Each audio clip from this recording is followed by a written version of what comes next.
Today we are going to study and discuss a few poems on the theme of war. Now, the history of wars seems to be as old as the history of civilization itself, and there are also literary works found in all societies on the theme of war. The most famous epic in Europe, the Iliad, is about the war between the Greeks and the Trojans. In our own country, the ancient epic, the Mahabharata, even though it is about many other things, is generally known as an account of the war between the Pandavas and the Kauravas, which is believed to have taken place more than 2000 years ago. Apart from these, there have been a lot of other works on a smaller scale: poems, plays, novels, and also prose pieces, which have dealt with the theme of war. These have dealt with various aspects of wars, their causes, their conduct, and their consequences. However, we can divide all these works broadly into two kinds. One, those that celebrate war and present war heroes and their heroic deeds as acts of patriotism and nationalism and bravery.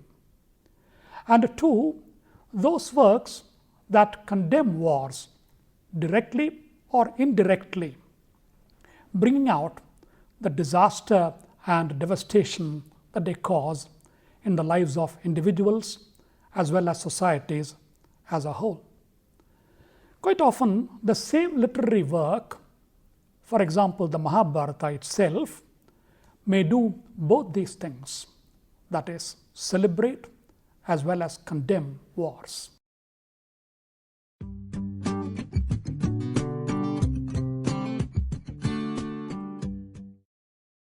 We are now going to look at a few poems in English language as examples of both these kinds. All these poems were written during the First World War, which, as you all know, lasted 4 years from 1914 to 1918. First, let us read a poem called "The Soldier." Before we read the poem, shall we learn something about the poet? The author, Rupert Brooke, who was born in 1887, was the son of a housemaster in a famous public school called Rugby. He attended the same school and was both a scholar and a handsome young athlete. He later studied at King's College, Cambridge, where he made an impression as an intellectual, taking part in literary activities, discussions, and getting to know the famous literary figures of his times.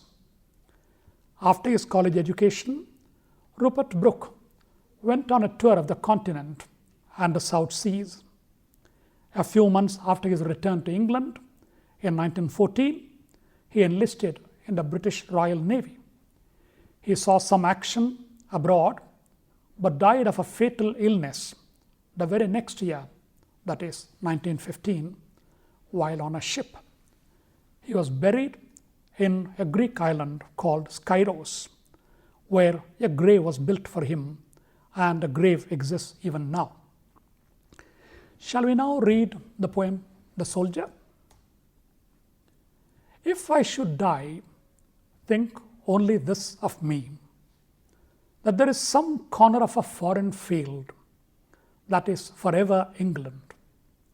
There shall be in that rich earth a richer dust concealed, a dust whom England bore, shaped, made a ware, gave once her flowers to love, her ways to roam, a body of England's, breathing English air, washed by the rivers, blessed by sons of home. And think this heart all evil shed away, a pulse in the eternal mind, no less gives somewhere back the thoughts by England given.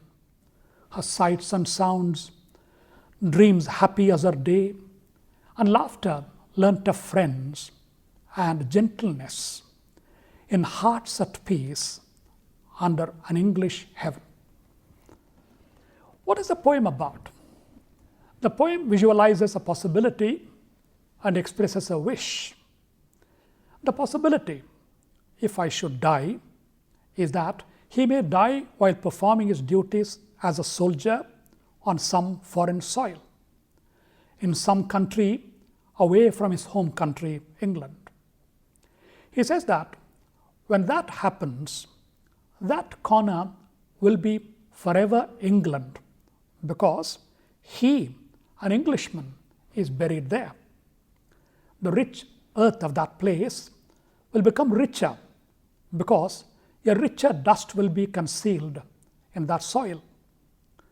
We immediately see the biblical echo here about the origin and end of all human life. Dust thou art, and to dust thou shalt return. That biblical saying generally is taken to de-glamorize human life. Whatever pride we may feel about our lives, however important we may feel about ourselves, it is after all dust that we shall return to when we die. But here the poet talks about a rich dust, the foreign soil, and a richer one, which the speaker represents. The speaker then remembers how England bore him and shaped him, his body, his mind, made aware, his sensations and finer feelings, roaming her ways, loving her flowers, breathing her air, washed by England's rivers, and blessed by the English sun.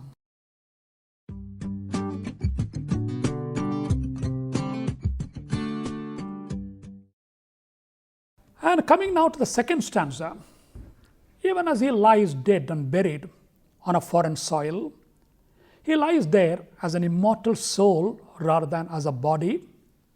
What does he do now? He gives back what England had given him, the smells, sights, and sounds of England. In other words, all his memories of his native land, the laughter he shared with his friends, the love he received from his people, are now, and even the dreams he dreamed, are now preserved in his tomb along with his body, and they will be seen and heard and felt every time his tomb is visited. What is the most striking note of the poem? It is the speaker's strong sense of patriotism, his intense love of his country. How do we know this? Just look at the number of times he names his country. In this short poem, there are 3 times that the word England occurs, and it occurs in its possessive form, England's, once, and in its adjectival form, English, once. His body is England's body. He breathed English air under an English heaven. The speaker also feels and expresses a kind of gratitude to his country for all that it has given him, for all the blessings he has received from it.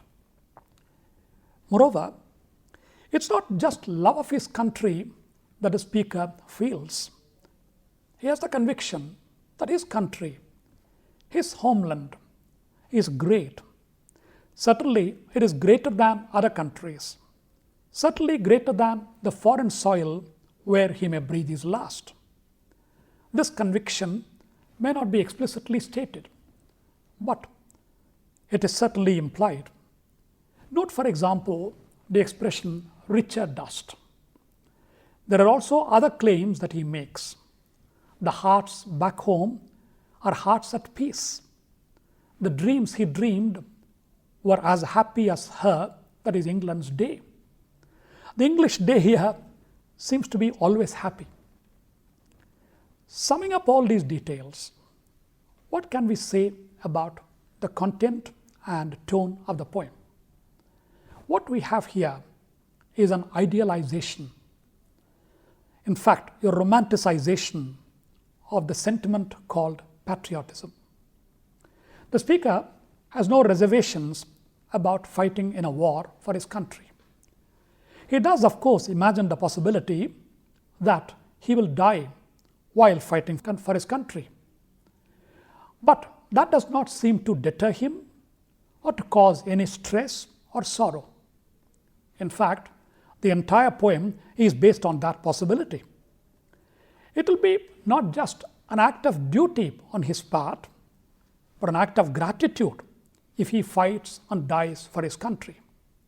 Moreover, when he lies buried on a foreign soil, he will be enriching it, hallowing it, making it superior, because he represents England and its values, which, according to him, are greater than those of that foreign land.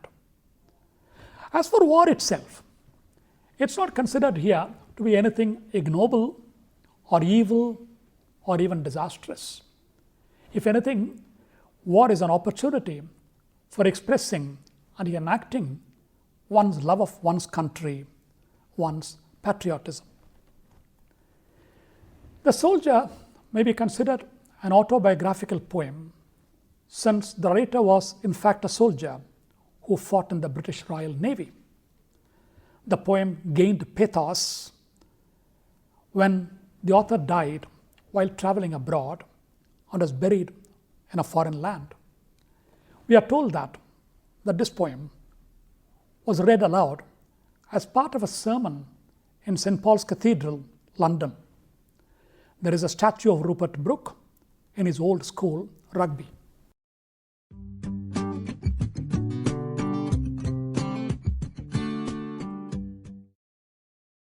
By way of contrast, let's now look at another poem written around the same time. This poem is by the Irish poet William Butler Yeats, who was born in 1865 and died in 1939. The poem is titled An Irishman Foresees His Death.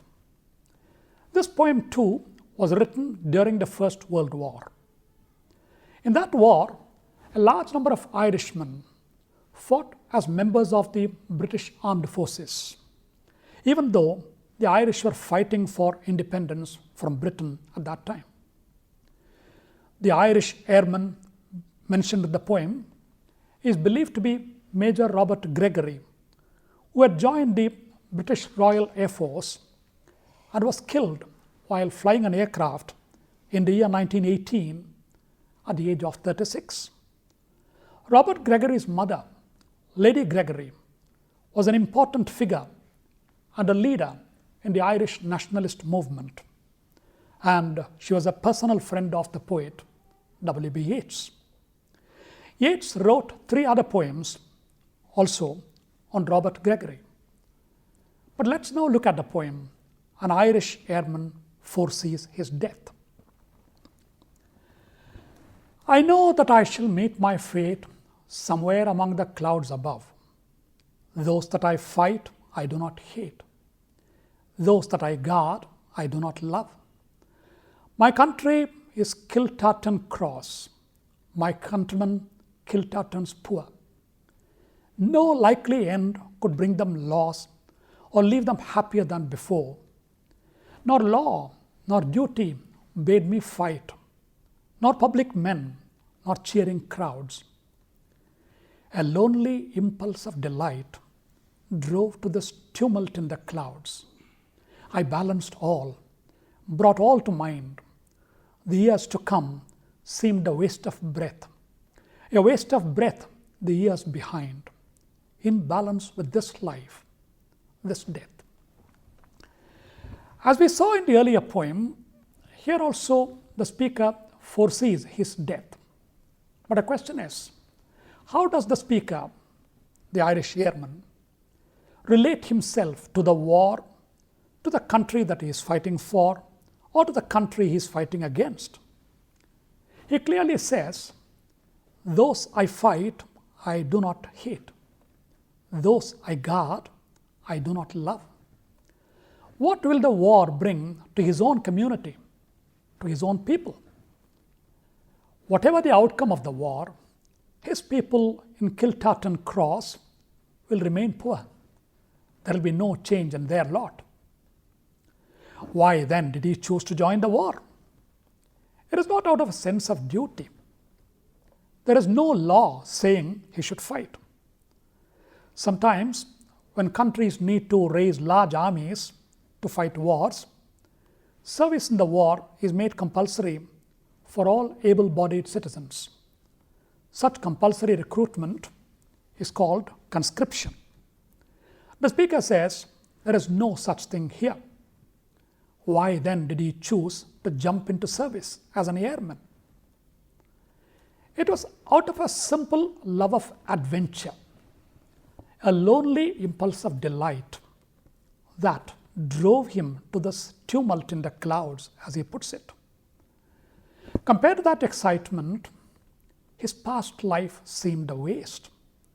So would his future life have been if he had not joined the fight. But he knows that this adventure will not last and it will lead to his death soon.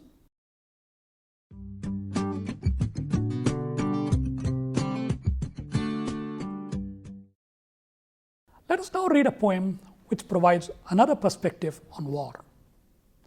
The two poems we have seen so far talked about death as a clear and distinct possibility in war. But how exactly does one die in a war? What happens to individuals and groups who fight in a war? These questions are raised in the poem which we are going to study. The poem is Dulce et Decorum Est, and it was written by Wilfred Owen, another English poet, like Rupert Brooke, who fought and died in the First World War. Before we read the poem, let us once again look at the title. It's a string of Latin words. In fact, I'm not sure if I have pronounced them the right way. And the string means it is sweet and fitting. What is sweet and fitting? Let us read the poem before we answer the question. Bent double like old beggars under sacks, knock-kneed, coughing like hags, we cursed through sludge, till on the haunting flares we turned our backs, and towards our distant rest began to trudge. Men marched asleep. Many had lost their boots, but limped on, bloodshot. All went lame, all blind, drunk with fatigue, deaf even to the hoots of gas shells dropping softly behind. Gas, gas, quick boys!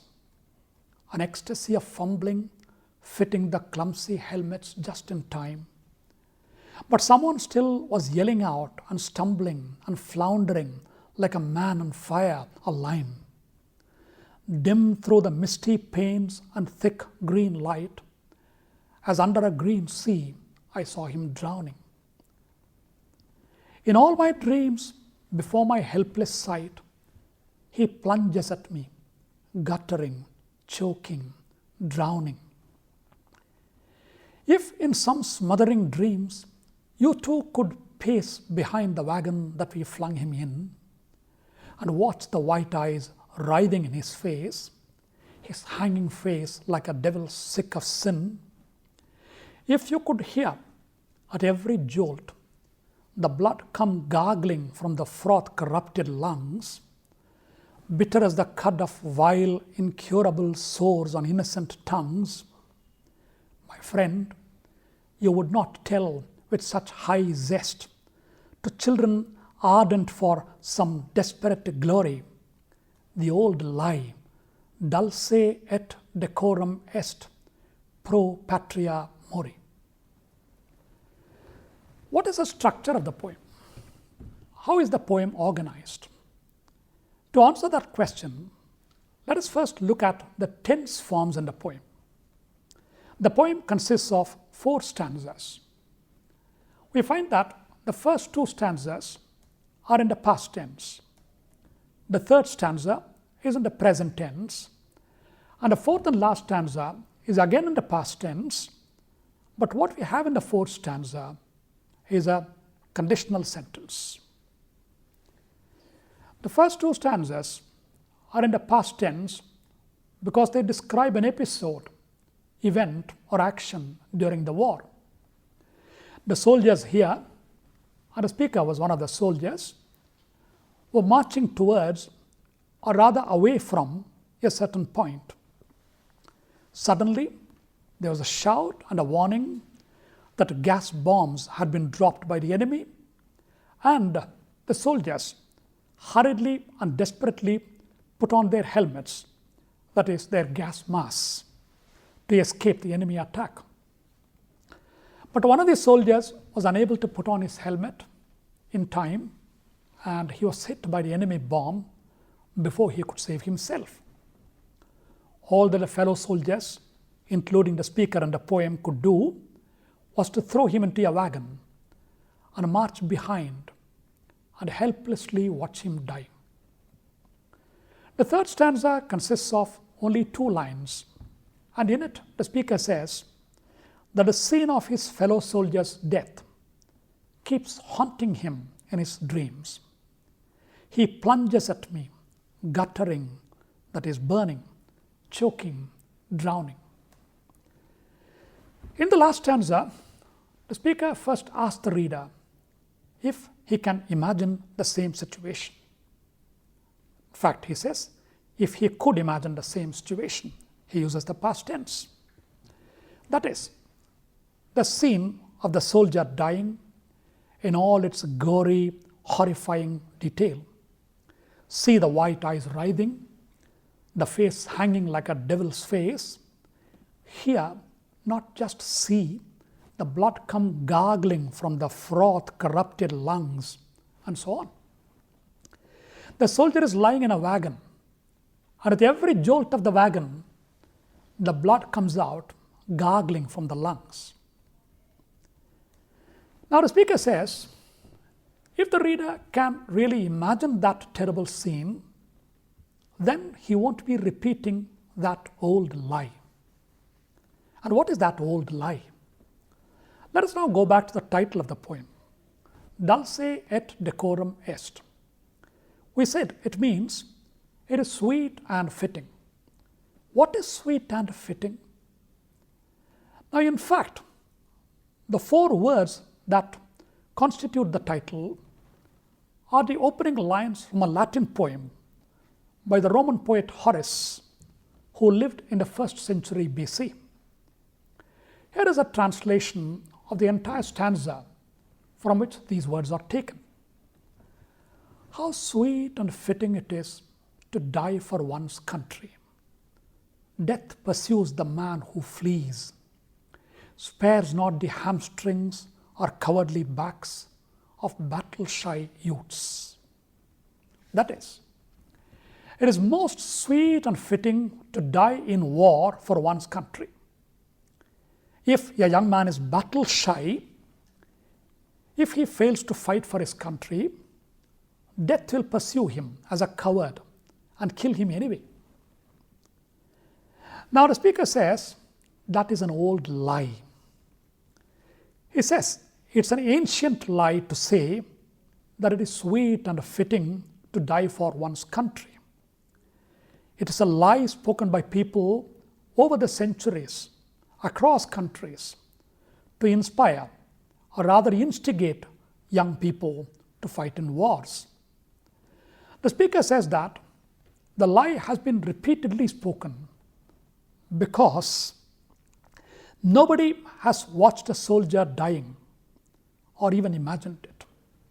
That is, the people who gave this advice have never watched a soldier dying or even imagined it, the horror, the pain, and the agony of it. Thus, the poem movingly brings out the horror of war and declares that if we continue to wage wars in the name of patriotism and egg on young people to die fighting, we are only deluding ourselves, deceiving ourselves. It's an old lie to say so. Now we can interpret the expression old lie in two ways. It's an old lie because it has been uttered from ancient times. In ancient Greece, in ancient India, the India of the Mahabharata war. It's an old lie in another sense, also because it has been constantly uttered by old men who cause and declare wars, but who themselves do not fight. It is, after all, the young people who fight and get killed in wars.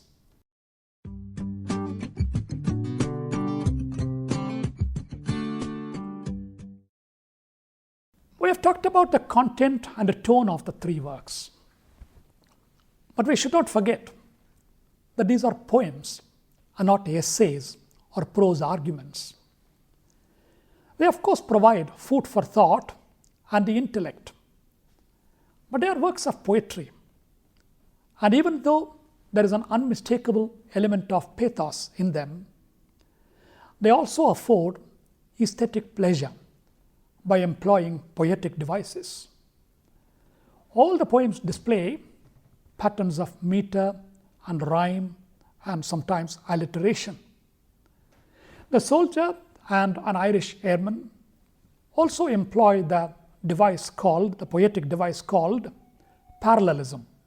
That is, the same structure repeated with some of the words changed. A rich earth, a richer dust, her flowers to love, her ways to roam. Those that I fight, I do not hate. Those that I guard, I do not love. Yeats's poem also contains some strikingly fresh and memorable expressions. A lonely impulse of delight, this tumult in the clouds. Wilfred Owen's poem, is dense with realistic detail, but it also makes use of striking images, similes, and metaphors. Many of the soldiers have lost their boots, but their feet are shod in blood. The blood coming out of the dying soldiers' lungs is bitter as the cud of vile, incurable sores on innocent tongues.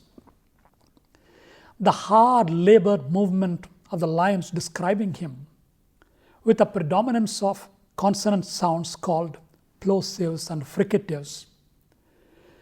Those lines capture the laborious and agonizing process of death. If you could hear at every jolt the blood come gargling from the froth corrupted lungs, and so on. We have now looked at three poems on the theme of war. Now, war is waged not by individuals, but by groups of people, groups called countries. Sometimes the wars may be fought within a country, by camps within a country, in which case we call them civil wars. In civil wars, sometimes some foreign powers may support and fight for one of the groups. Whatever the case, wars are fought on a collective basis. But what we have in these poems are individual responses to war. Poetry is, after all, created by individual responses to people, situations, and events. But these individual expressions are those of people who are extremely sensitive, who can identify with, empathize with other individuals, place themselves in their position, and show the reality behind the appearance, the actuality behind the reality. Another point that we may notice after looking at the three poems is that although they were written around the same time, that is, the early part of the 20th century, they present three different perspectives on war and the participation of individuals in war. The first poem is what we should call a patriotic poem, and it presented a soldier considering it an honor to fight and die for his country. The second poem, that is the poem by Yeats, presented a soldier fighting even though he knows the sure outcome is death. He has no motive except the thrill of fighting. The third poem focused on the process of death itself in all its horror. As we studied the three poems, we seem to have moved from the most idealistic to the most realistic. However, what is common to all the poems is the element of pathos. We can conclude with a statement made by Wilfred Owen, the last of the three poets that we have studied. My subject is war and the pity of war. The poetry is in the pity.